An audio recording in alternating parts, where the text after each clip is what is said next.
Hi everyone, it's Bitcoin from the Big Chubowski. In the last round of this season, I'll be glad when it's over, to be honest, and take a little bit of a break, get my Star Killer at last, I think, probably like a day before the next season starts, and then have some new things to play around with, because I definitely need some upgrades in my roster if I want to play at the level I'm currently at, and even try some interesting things out. So I am fighting Ike from the Wolfpack, a guy I also recently fought and actually lost against. A really good player. If you look at his play patterns, he always keeps his Lord Vader on offense and has JML on defense, which in itself, like that simple fact, is something almost nobody even does. And then in general, he just constantly changes up almost all of his teams, only repeats 4 defensive teams, I believe. So really good strategically, and I don't know, like going into the round, looking at the board, I don't think he has attacked yet.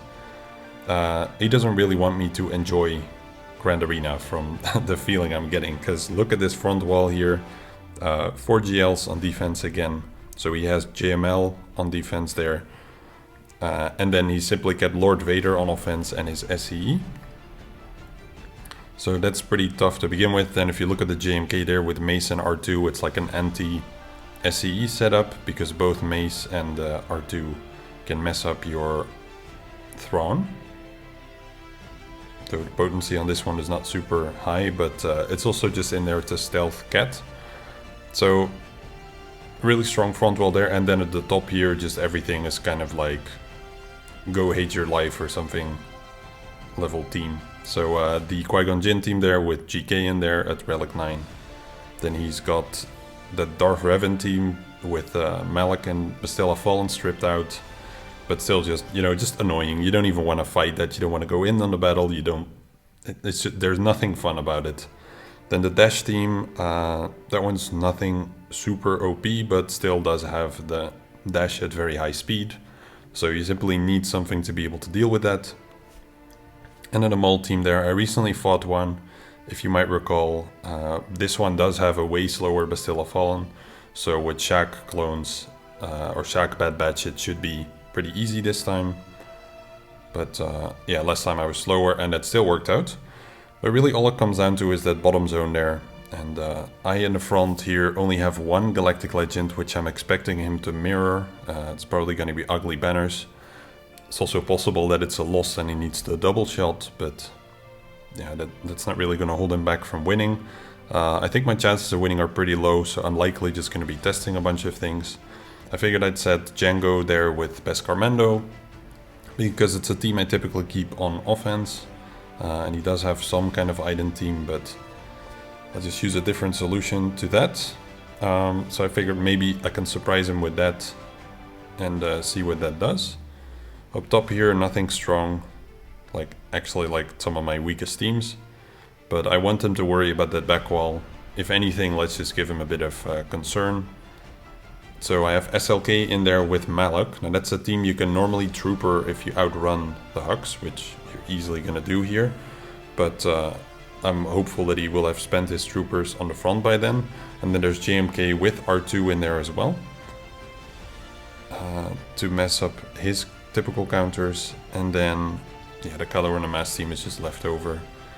And on fleets here, I've gone with the Executor with IG, and then the Negotiator lineup with Ahsoka. So both teams where you would typically want rebels, now he only has one rebel fleet. He typically sets Negotiator with Sith Bomber, so I'm wondering if he will have the Interceptor counter ready actually, if he'll be able to run that on offense or not. If not, then yeah, this is going to go down with ease. But if he's got the TIE Bomber on defense, then he'll have to figure something out there. But yeah, as mentioned, I'm going to have to run probably gas on JML again, which I lost in the last round because Jedi Knight Anakin went for my Rex. That was just trouble.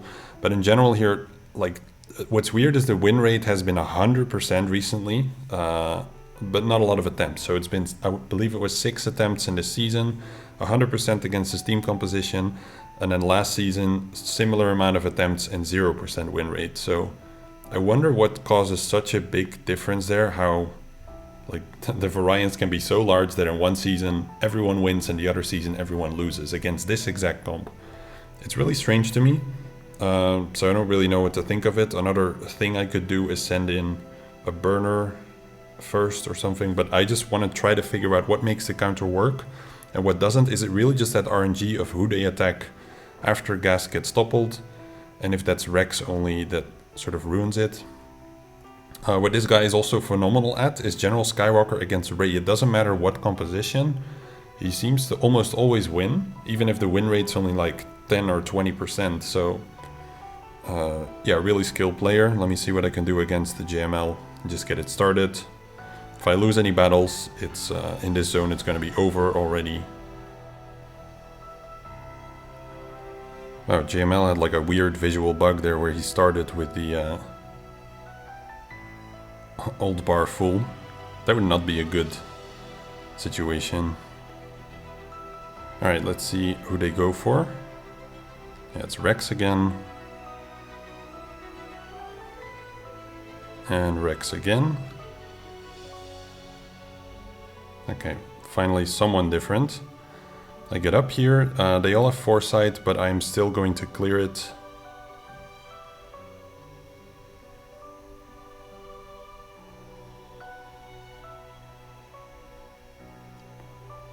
So I hope JML doesn't lap my Rex, but it's starting to look likely. That would be a problem. No, okay, I go first here. That's good. So I'm actually going to spend this. And not wait for gas to sit down. Dispel all of their buffs. And I will just keep the focus on JML here. Okay, that was a crit. New buffs, come on. I'm being politely asked to sit down here. So now I don't really get to go for anyone else. There's no point in going after JML because he takes reduced damage from this move. So I think what's probably more valuable is just reducing his turn meter, but I don't think it's going to do a lot. So this is probably going to be a loss, like looking at it. Echo is almost down here. Everyone's got foresight and a ton of buffs. Barris is going to prevent me from getting through JML. So I might as well spend it because I don't think I'll get a second chance. So let's just use it and see what damage it does. It's about 20k, I think it was. So that's him down. And yeah, Rex down as well. Maybe if Rex would have lived, it would have looked different. But yeah, this won't kill JML. And then it's pretty much game over, I think. Yep. So exact same outcome as last time. And just looking at it, I'm not really sure what could possibly be changed to make it succeed. I think it's really just going to be a relic check. If it's relic 9 JML, maybe you need relic 9 5s or gas to pull it off, but I won't really be using this counter anymore because it's just clear it doesn't cut it. But it's good to know. I feel like I finally now, by testing it, start to get an idea of what the limitations are. Like before with Jedi and Anakin, that healing immunity is just killing. Old Ben and JKL just have too much control over your team. But in this case, I feel like it was just a simple relic check. So who knows, in the future I can revisit it, but I don't think I'll have those guys relic 9 soon enough. So I'll see. So probably like that's going to be the win for him at this point. Maybe I can pull off the CLS cleanup again, but I'm not sure with Barris in there. I don't think that's actually going to work. So let me try something different. I'll run the Ray mirror here. See if I can do a better job at it this time. Okay. Lifeblood all over. Wow, brutal. Let me see if I can control this guy. Not a chance. So Poe isn't going to be taking any turns here. And he's already in damage immunity. It's not super awesome. Let me do the AoE here just to heal him up. Which I was somewhat certain did a good bit of healing, but I guess not. Get this one on Holdo. Okay, I might move that lifeblood, though I've got 2 taunting tanks right now, so let's actually put it on holdo.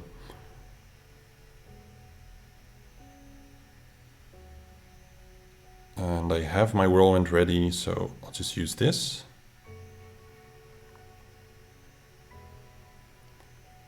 Okay, so Ray goes into ultimate. It's a bit too early for mine. I would have liked to whirlwind someone out there before that ult, but I didn't get the chance. So I think I have to speed up the fight a fair bit now. I'm gonna tank this.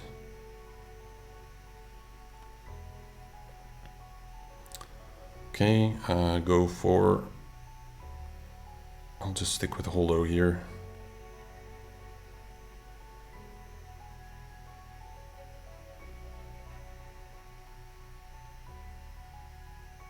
And BB-8's probably going to be an issue at some point.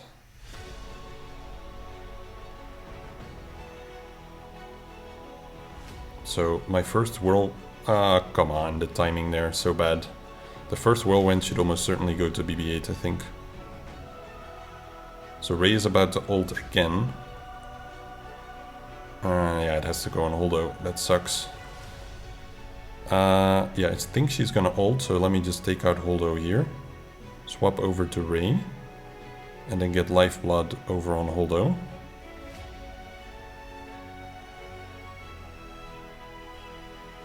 Okay, it's in. Gotta keep it on there. Resistance Hero Finn is looking really squishy. Why did he not get any bonus protection there? That doesn't really make sense to me.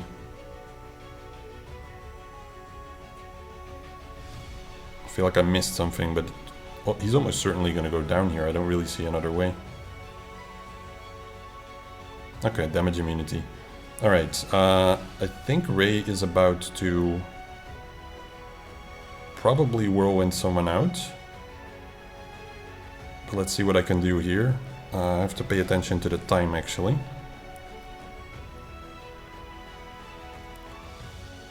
There it is, I survived. Gonna kill with this. Now use my ultimate to tank theirs. Get it down to just Ray.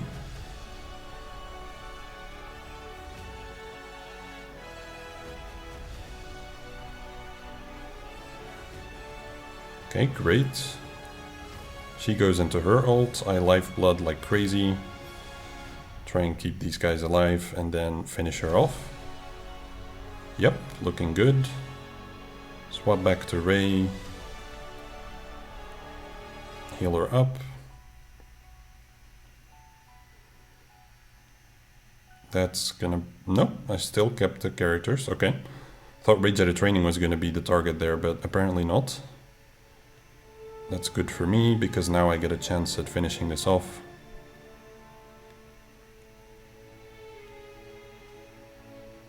But I think Ray is gonna get her ult a bit too soon. She might be able to tank mine here. Yeah. That's bad. That's not good. Okay, that's actually a waste. I have to hurry here.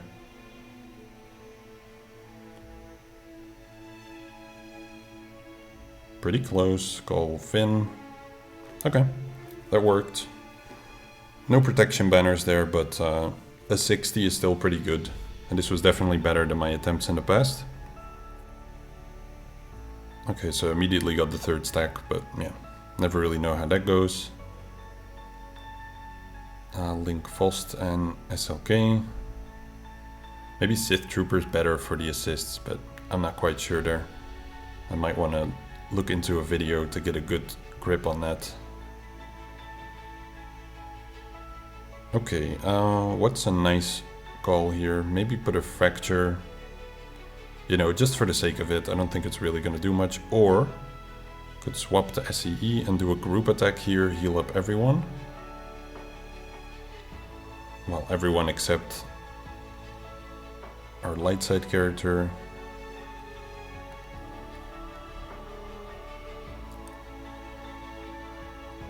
So the third stack of Beskar here is what gives me the crit immunity. It's absolutely critical if you want to pull off this counter.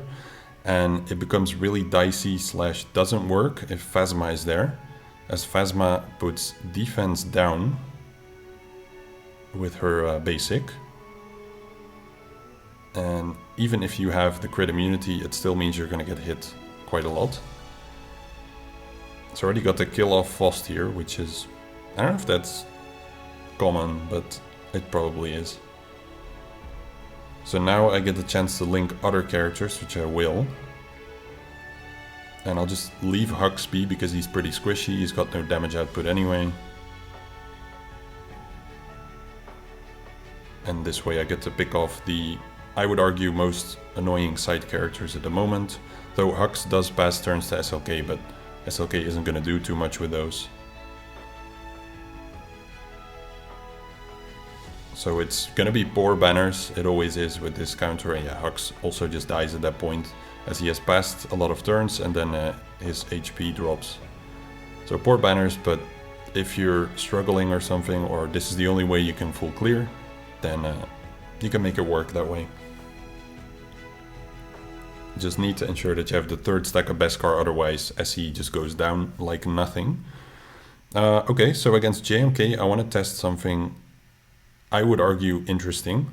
So in the stats I saw that 1 or 2 people have pulled off a JML counter here without using JKR. So that's something I really want to test, because yeah, being able to save JKR, for example, against SLK, and in this case, yeah, I just use my SE on SLK. It's a different story. I could have maybe like saved him for JML, but I might still be able to use JKR in the top zone. But here I just really wanted to test this to see, does that actually work at all? Is it reliable in any way? Because if it is, then it's quite a nice option to leave a good team to the side. But first I just wanted to show the SE versus SLK, in case people hadn't seen that before. But this is still an interesting test to me, so let me see if it works. It's not going to be easy getting to CAT, but I might not need to really hurry up with that. So I get to go first, and I think I'll just start with the F-Lux in this case. Okay, got all the ability blocks, that's very nice. And I'm just immediately going to start calling lessons here. So what's nice about Ki Adi Mundi is you can drop those stacks on Mace pretty quickly. Let's get rid of them entirely. He's also got buff immunity now, which means I can get an armor shred on CAT. And that armor shred is going to help me a bunch at various points in the fight to try to get CAT down early. Making really good progress so far. So I don't know, like maybe if you're slower and you don't get that initial ability block, the whole board is going to look very different. Would be nice if I can pick her off if she has healing immunity, because I don't know if that gets cleansed actually. Let me steal all that good stuff. Okay, so this is typically how you would expect the fight to start. I could have maybe done, I should have actually done that on JMK, because his cooldowns absolutely still matter. But yeah, he was going to go into ult there, wouldn't have done a ton. Keep using the lessons here. And then it's just going to be a matter of going into ultimate, waiting for CAT to come out of stealth, and then focusing on her. So Shatterpoint on Jolie there, but it's not actually doing anything. Like the AI isn't changing its behavior in any way. This should get me to ult. So the resilient defense, it keeps coming back, and then afterwards Mace goes into stealth as well. So that was, let's see, I'll do an AoE here for protection up. If that's, actually that's not a thing if Padme isn't there, right? It's not looking so good, like they're starting to overwhelm my team. So I'll put a second armor shred over here. Call everyone back in. Immediately use Yoda as kind of expected. Now I have to call Jolie, because he needs to get his revive back soon. Yeah, got the ability blocks I was looking for there. The others all had tenacity up. Call Jolie again. That's the first kill. And again the F-Lux. I hope R2 doesn't get the stealth here. That would be a big problem. I think that would be a pretty big loss condition. Unless Anakin AoE can pick her off. Yes, okay. So as long as Jolie can hang in there, I should have a good chance of winning. This is why I love being able to test at this level, because you fight the actual teams that you might expect to see in your Grand Arena. I think Jolie should be able to revive now. And just in time, because Anakin goes down and he had Shatterpoint there, and no. Dang it. Okay. This could still be a loss here if they decide to go for him. And he's really low, so that's not good at all. Even if I make it out now, to be honest, it feels like a fluke. Because he could totally get targeted here. And actually time is running quite low. So he gets... No. Ooh, that's so... Oh, come on, that last little assist there. You little douchebag, I'm gonna get you down. If anything, that R2 is dying.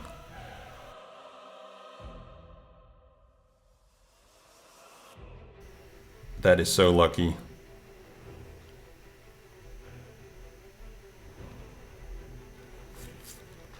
I don't know what do I want to hit auto? Do I even care?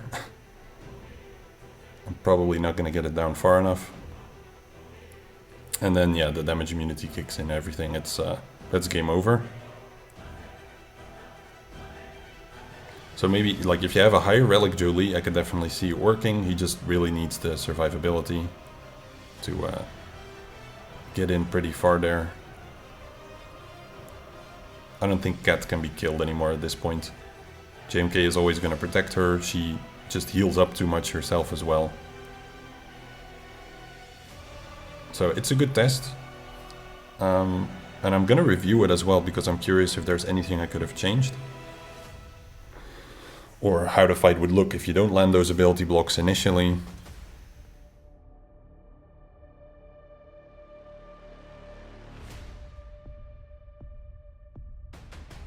Alright, so here, like, this opener is way cleaner. If you do go first, you just get all the dazes on there.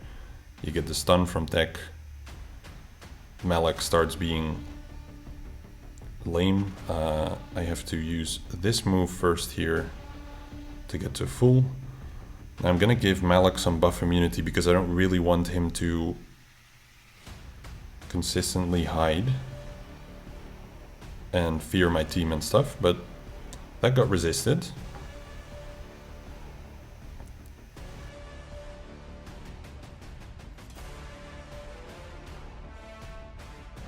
Alright, let's get her out then and deal with him later. Kill Talon first, this time around.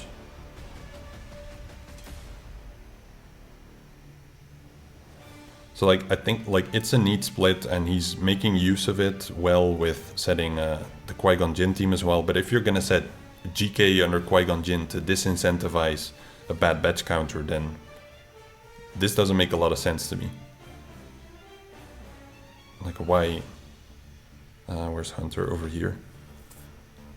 Why try to block it both times, essentially? You want to try to draw it out somewhere at least. Everyone's looking good. I'll just kill him.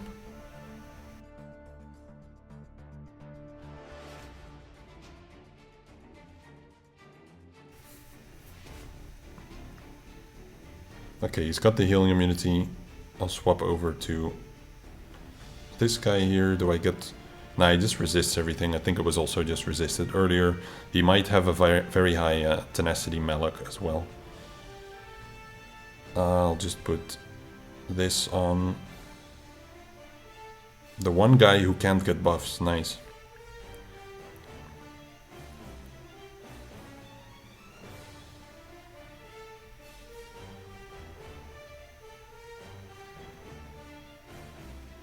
Okay, I don't like that. Let me see if I can heal him up.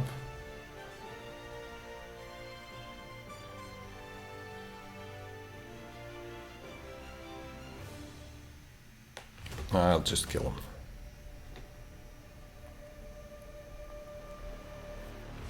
Alright, I hope he has the interceptor, but looks unlikely. Too bad. I was kind of hoping to test on that. Well, instead I'll test out the finalizer counter on this. Something I've been wanting to do for a while, but nobody has set it against me. Okay, let's see how this works. I'm really curious. So without 5s there is no target lock. I'll start with the basic here. I'll do another basic. Okay, that's just right. Now I can... So that's the key here. You cannot ability block a bomber. So this guy puts up his taunt. Okay. So he's definitely gonna burn, but that's not necessarily an issue yet. It might become an issue in a bit though. I'll ability block him here.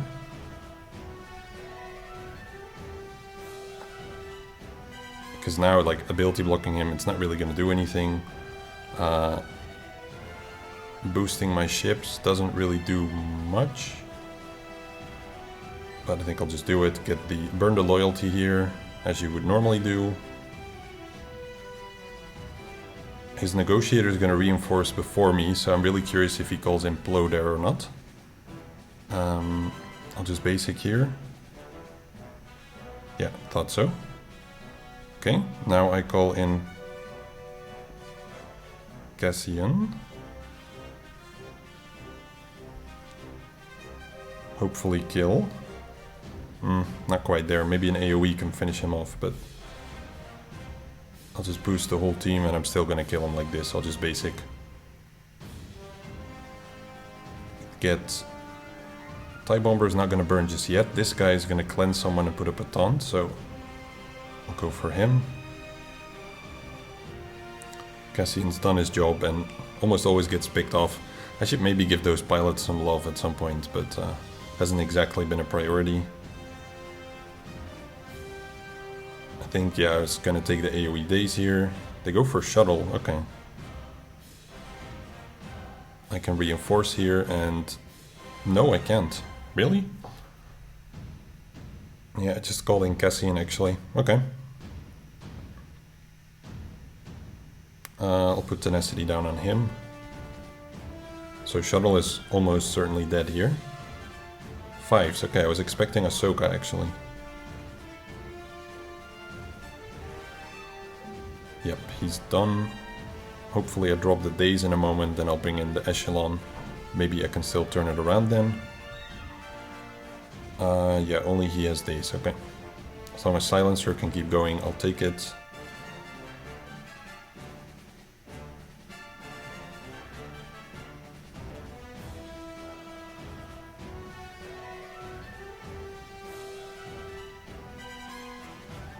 This should be the kill. And now I'd like to stun 5s. Or, I mean, I'll totally accept killing him, but... This should be a kill as well, but it's not. Always hard to guess how much your offense is ramped. Let's get rid of 5s before he does something bad to my fleet. And now I'll call in this guy. Should have actually targeted blow, but all good. So I can't stun here. She doesn't have enough term either.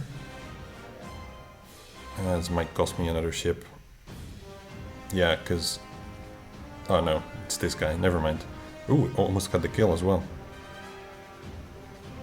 And I'll just kill you with Hunted. So it's gonna be low on banners, but it still works. I don't really have anything left to try there. So I'll call the day here. I don't need to show you the end result. There's no way I'm gonna win this. But yeah, I already mentioned at the start I didn't think that was gonna be the case. Anyway, thanks for watching. I hope you found it an interesting season. I certainly climbed a lot in the ranks. I had my fair share of mess-ups. And yeah, I'll end up getting 7 wins still. I think the previous one was 8. And the one before that maybe 9. So the slope is definitely flattening. But hopefully next season I can continue to do some interesting things and learn a bunch. And these last 2 rounds have just been testing. I don't mind too much either if I drop a bit, because I might face some more opponents where I feel like I might be closer to a 50-50 chance of winning, rather than having to pull tricks out of my hat every time, which is probably just an empty hat at this point. So yeah, I hope you all enjoyed the break. I hope you're doing well, and see you soon for more Grand Arena.